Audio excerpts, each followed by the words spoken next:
And a good evening from the Varsity Aces. I'm Greg Tartaglia for NorthJersey.com. Welcome to our Wednesday, July 1st, 2020 edition of Varsity Aces Live. Joining me from the Aces tonight is our reporter Sean Farrell. So Greg and Sean will be here representing Varsity Aces, and we would love to welcome in two guests from the Pascack Valley Regional School District representing the Pascack Valley High School Smoke Signal newspaper, Ellie Kim, who will be the editor-in-chief next year, and Jared Mitovich, who is the rising senior who will become the editor-in-chief of the Pascack Hills Trailblazer next year. First of all, Ellie, Jared, welcome.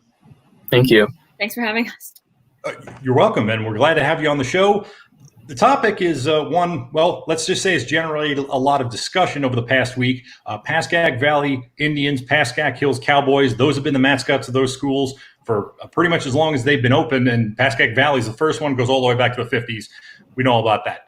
But as far as, what you've been seeing and what you've been hearing this week, that's kind of what we want to touch base on with you a little bit. And I'll open it up to Sean, too. You've been writing some articles and following this story as well.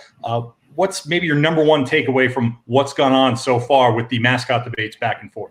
Well, probably just the reaction has been overwhelming, I guess, on both sides. A few days after the initial decision to get rid of the Cowboy and Indian mascot, the Pascack Valley Board of Education held another Zoom meeting. There were more than 500 people in the meeting. There were 36 comments. The meeting itself lasted almost 4 hours. There were more than 2 hours of public commentary. And then even after the fact, we have a joint statement from the four mayors of the towns of Pascack Hills and Pascack Valley. Their protests, which we can get into. So just the fact that this has become such a polarizing issue, when it is just the mascot. So Jared, I'll start with you. You opened up the Trailblazer floor to anyone in the community to comment. I'm curious, how did that go? What sort of response did you get when you gave them a chance to speak their mind? Yeah, so thank you for having me again. And we got around 90 responses from community members, everyone from alumni to students and parents. And I didn't make an exact estimate of the support for the mascot or the opposition towards changing it, but I would say that there was a high level of discussion on both fronts. I would say that the majority of people were expressing opposition towards it, but overall, I think there were a lot of very interesting arguments that people said regarding the Board of Education, the process they chose to go around that and making the change, as well as just the political climate in our country and how that relates to it.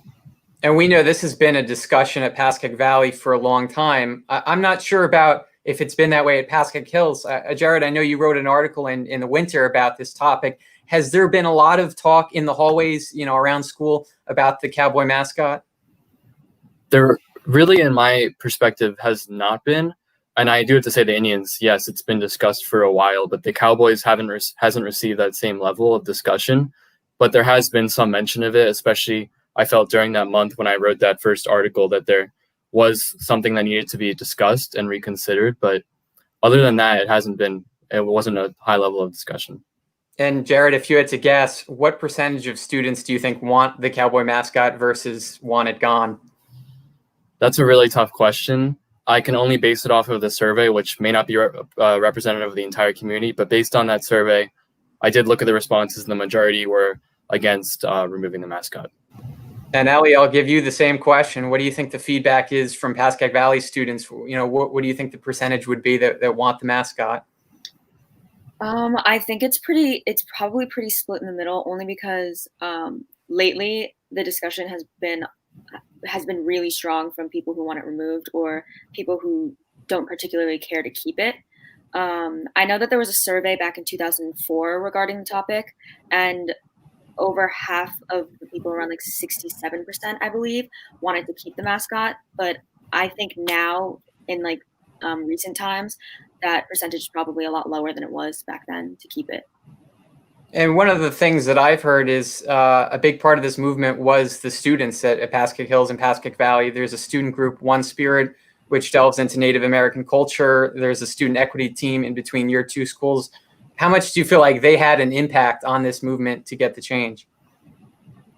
I definitely think that they were a big part of this movement to change. I'll speak on behalf of changing the Indians mascot. I know that One Spirit started a campaign on their Twitter page. They posted once a day to protest the mascot. And then I know the equity team is really working towards inclusivity. I spoke to a few of their members last week. So I know that they had a heavy hand in making this change. And the student equity team is relatively new. Can you explain a little bit what they do and some of the things they're advocating for? So the equity team there's students and faculty on the equity team for the district, and they're working towards inclusivity and basically equality. And so they're working to improve inclusivity within the district, which was the inclusivity plan is something that the district developed in recent years. So this kind of works to propose new plans or to implement new structures within the district with that goal. There you are. Sorry about that. I dropped off a little bit, but one of the things that I noticed, and we were talking a little bit about before the show, Ellie, the term Indians is sort of a catch-all. I know that, for example, the last school I remember in Bergen County that has changed its name was a nickname was Immaculate Conception. Now the Blue Wolves, they used to be the Apaches, which actually is a specific tribe. So you can almost say like, well, we wanted to honor, or like Lenape High School down South Jersey, Lenape Valley. That's the name of a specific tribe. Has that been discussed at all, or they just kind of want to stay away? We'll just go in a whole new different direction. So the district hasn't really released any information that we're aware of regarding what exactly they're planning to do with the mascots, but I don't think that we're going to go in a direction that has anything to do with Native American tribes. I think we're going to stray away from that entirely. Although you did mention something about you had the chance to, I forget exactly what you said, but learn a bit more about Native Americans or visit a tribe you were telling me earlier. Yes. So I am a member actually of the One Spirit Club, and last year over the summer, I was given the opportunity to volunteer at the Cheyenne River Reservation in South Dakota. And based on what the people there said, they don't like to be addressed as Native Americans as a catch-all term. They prefer to be identified by their specific tribe. So they like to be called the Cherokee or Lenape, not just Native American. And Jared, last Tuesday, there was a big rally outside your high school at Pascack Hills. You were there on the scene. Could you just take us through what you saw? How many people do you think were there, and what the overall message was? Mm-hmm. So I wasn't there on the scene per se, but I did drive by, and we had another of our reporters go to that event. But I would say there was a good couple dozen, maybe over 50 people there that were protesting specifically removing the cowboy. And some of the signs we saw on that scene included calling for the defunding of the Board of Education, and just mainly criticizing that process, as well as a bunch of students were wearing all their cowboy gear. And then eventually our incoming principal and assistant principal made their way to the scene, and they spoke with protesters. But overall, based on what I'd seen, it was a very tense moment between those two groups. And obviously the school year is over. Do you feel like we're going to get more of these protests, or is it going to die down as we go into the thick of summer? So based on what I know now, there aren't any other protests or rallies planned, but there definitely still is an ongoing discussion, like Ellie said earlier, on social media, specifically among parents on Facebook, and still among students who are kind of opposing specifically the cowboy decision at Pascack Hills. But right now, there's no other protests or rallies that are being planned to my knowledge. Jared, you brought up something interesting, because I think one of the things that was brought up at the original meeting was about, the cowboy mascot. As it is drawn, the picture of the cowboy mascot, obviously, you would have to change that whole thing. It's got the mustache and all that. But, the thought that it would exclude women or, people of different races, I can speak for the record. And as long as I've been working here, and even longer than that, it's girls sports. They're the cowgirls, the Pascack Hills Cowgirls, and we always differentiate that way. And I mean, as far as the term cowboy, to me, it seems like a job. We could be a farmhand, a cowboy, whatever, and be from any background. But it sounds as if it's more than that, more behind it. And it has more to do with, if it was just Cowboys in a vacuum, that'd be one thing. But because the rivalry with the whole Cowboys and Indians played, it sounds like that seems to be one of the sticking points. Is that true? Yeah, you're exactly right. So the main argument behind the board's decision to remove the cowboy mascot was because of what they thought was the rivalry being built between the Cowboys and Indians over time and between Pascack Hills and Pascack Valley. And this isn't necessarily something that we decided to make happen, but it's just a fact of the connotations of the two groups in their history and pop culture. And whether it's accurate or not, these two groups have been correlated with opposition towards each other. And there's that Cowboys and Indian game, which I cited in my reporting, that kind of made people feel that those two groups were not appropriate to represent the school.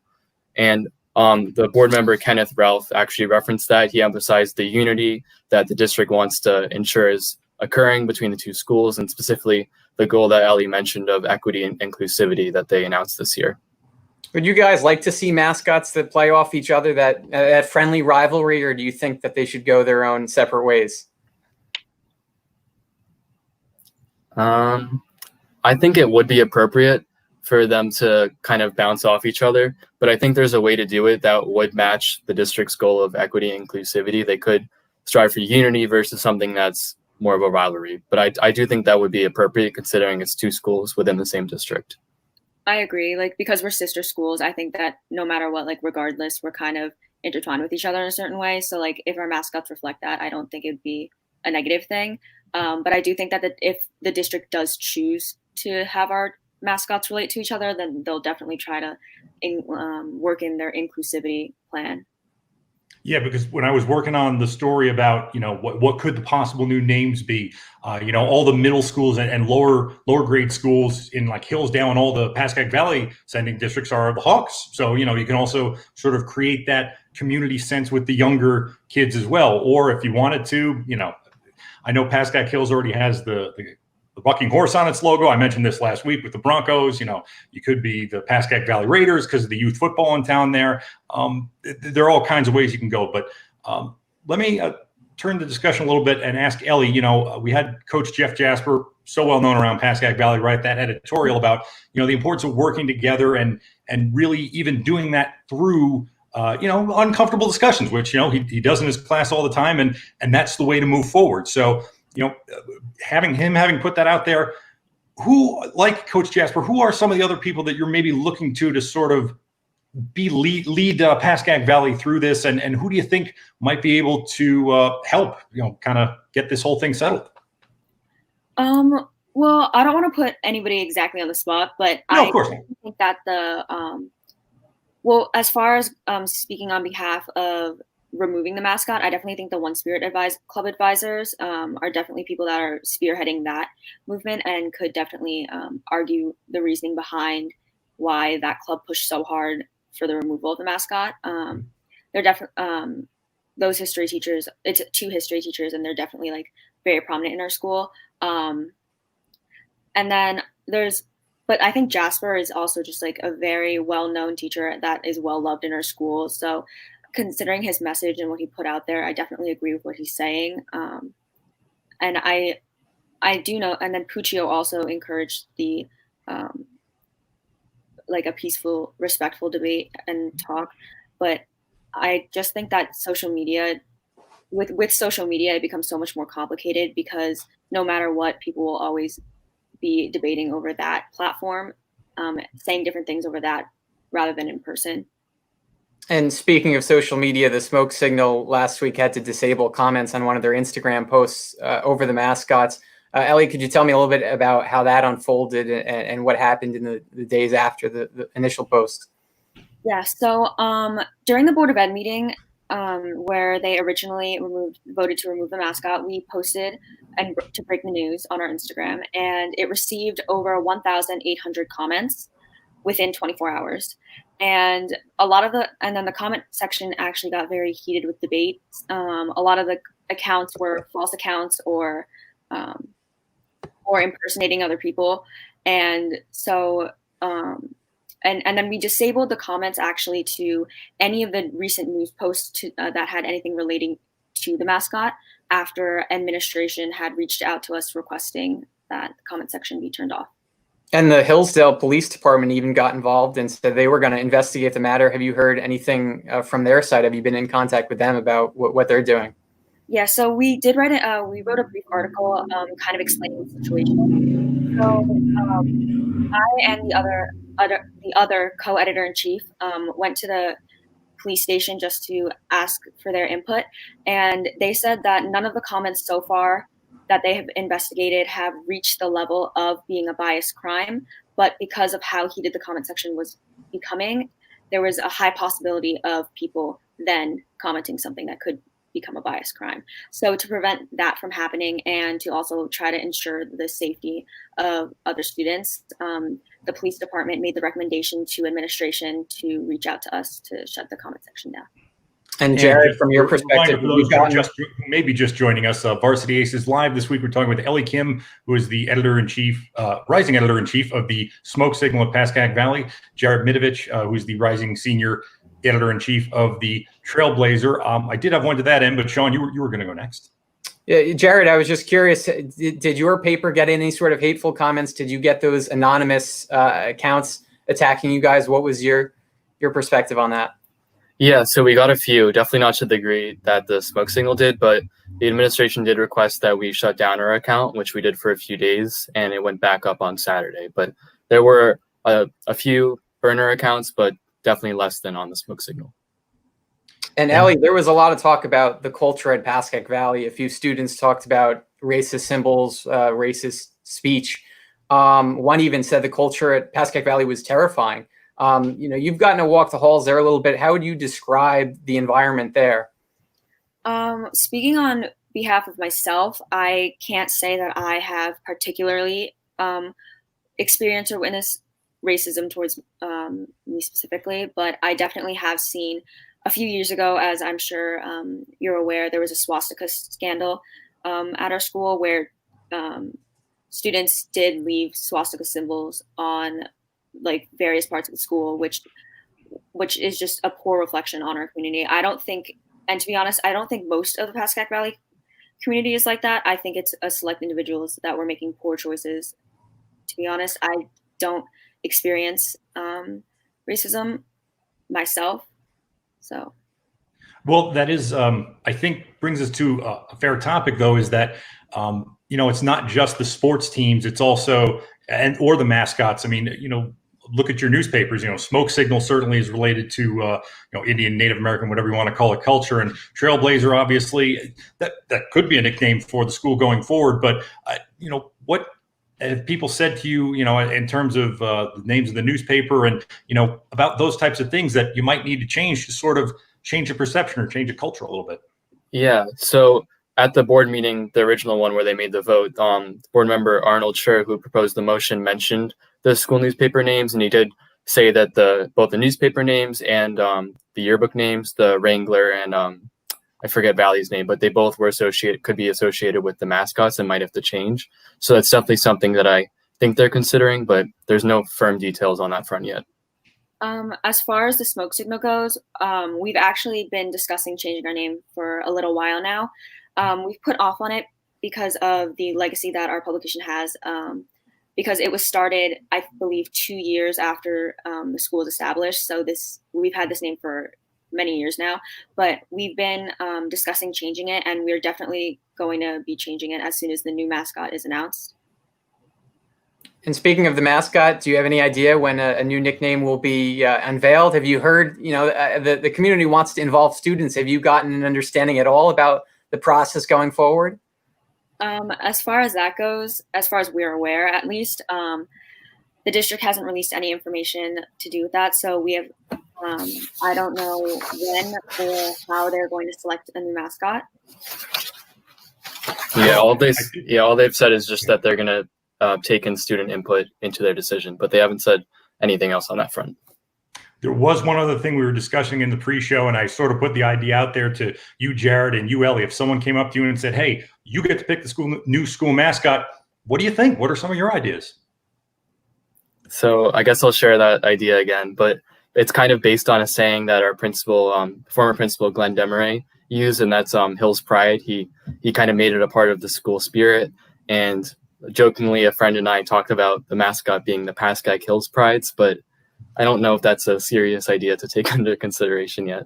Well, you have to be careful because Hofstra's the Pride, and they treat – we're among newspaper people here. So, yeah, Pride is plural and singular all at the same time. It's that sort of Yeah. thing. But yes, that was interesting idea. Ellie, any thoughts? Actually, I wouldn't be surprised if we do end up being maybe like the Wildcats or even the Lions, because Pascack Valley also says PV Pride pretty often. So I wouldn't be surprised if the district would use that as a way to also link our schools.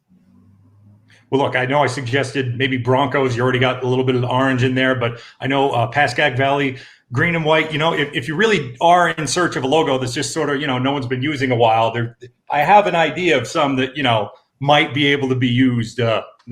That's just my own little suggestion. But again, I do like the happy face, and Coach Jasper will back me up on that.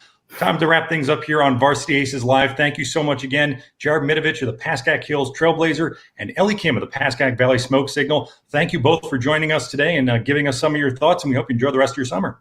Thank you. Thank you. And thanks as always to Sean Farrell for joining us as well. We've enjoyed the discussion this week, and we're sure it will continue next week, possibly throughout the summer. We will keep you updated on all the happenings on northjersey.com. So please be sure to click on and, of course, subscribe, because we want you to be able to read all the good stuff that we're putting out there for you. And we'd like for some support as well. So that will do it for this week's edition of Varsity Aces Live. Thank you so much once again for my colleague Sean, for our guests Jared and Ellie from the Pascack Valley Regional School District. I'm Greg Tartaglia. Have a good night.